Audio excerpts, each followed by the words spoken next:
Continue now with our lead story, how to deal with the jihad and stop making excuses for the Muslim world. Joining us now from Washington, Harris Turin, who works for the Muslim Public Affairs Council. And from Southern California, Hussam Alouche, who works for the Council on Islamic-American Relations. Mr. Alouche, we're going to begin with you. Where am I going wrong? Well, thank you for having me on the show, Bill. Sure, anytime. I think what you said is a mixture of things. A lot of what you said is true. We've been saying it as Muslims. The truth is there is a problem of violent extremists who are narrow-minded, who are violent, who are murderers, they are the product of many factors: ignorance, hatred, a narrow-minded interpretation of religion, political repression, poverty, dictatorship, a lot of factors, and they need to be addressed. And the truth also is the Muslims around the world, including in America, are doing a lot to counter that. I disagree with that, and let's get specific. Pakistan. They imprisoned the doctor who helped us find Osama bin Laden. Nothing happened to Pakistan for doing that, Mr. Alouche. Well, the problem is, I agree with you, the president could do more, and the problem is we are hesitant. We continue to compromise on democracy. You and I agree on that. We continue to look away, not compromise. We are looking away from the doctor who is in a dingy jail for helping the world rid itself of Osama bin Laden. Now, let's get to you, Mr. Wait, I'll get back. Mr. Turin, where am I going wrong? Well, Bill, it's not just that Muslims in Pakistan are doing nothing. There's Muslims on the front lines in Iraq, in Syria, in Afghanistan, in Pakistan who are dying. The primary victims of terrorism. The governments of Pakistan. Let me answer the question, Bill. Let me answer the question. Here's the deal in the no spin zone. Here's the deal in the no spin zone. I'm not spinning. When you say something that's ridiculous, I'm going to interrupt you. Allow me to finish my point. Pakistan. Stay in Pakistan. All right? I'll stay in Pakistan. I'll stay in Pakistan. Harbored the worst terrorists on earth for 10 years. I agree with you. So we haven't done anything to Pakistan for doing that. I agree with you. Allow me to finish my point. My point is there's been over 50,000 Pakistani soldiers and policemen who have died as a result of the war on terror, as a result of extremism.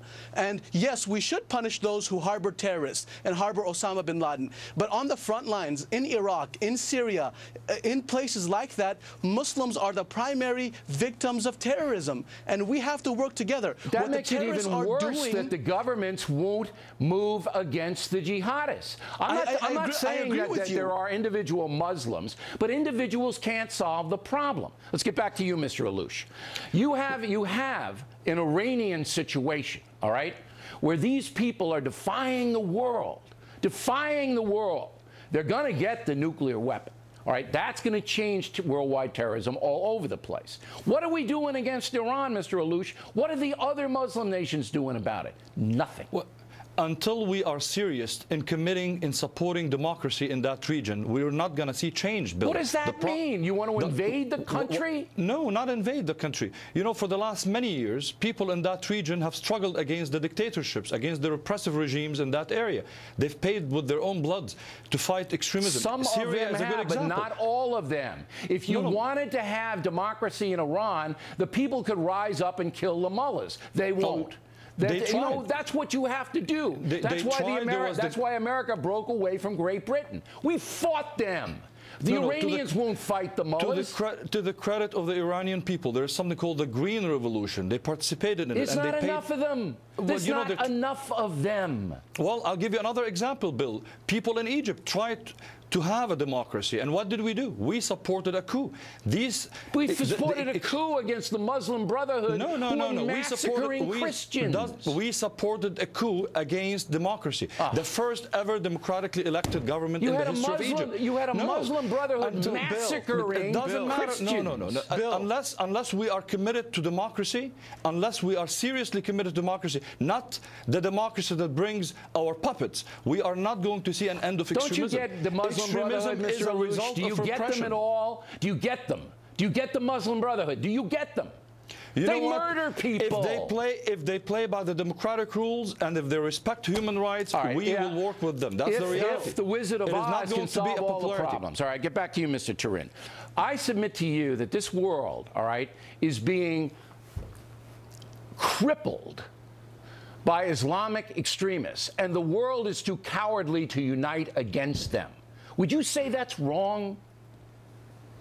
Bill, these people are extremists who have perverted a faith. The world will not unite against them, will they? There are over 1.6 billion Muslims in this world who on a daily basis do great work. 7 out of the last 11 Nobel Peace Prize winners were Muslims, Bill.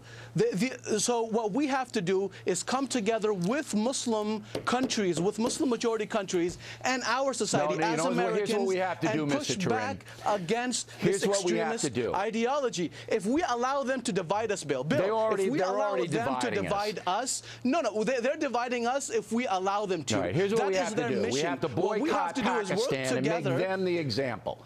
We have to say no trade to Pakistan, no money in, nothing. Starve them out. We have to stand together as Muslims, as Jews, as Christians, as secularists, as people. Pie in the sky, not going to happen. That's not pie in the sky. That's exactly what we should be doing against these terrorists and against these extremists. You have to have a strategy, because America is an example of it happening, Bill.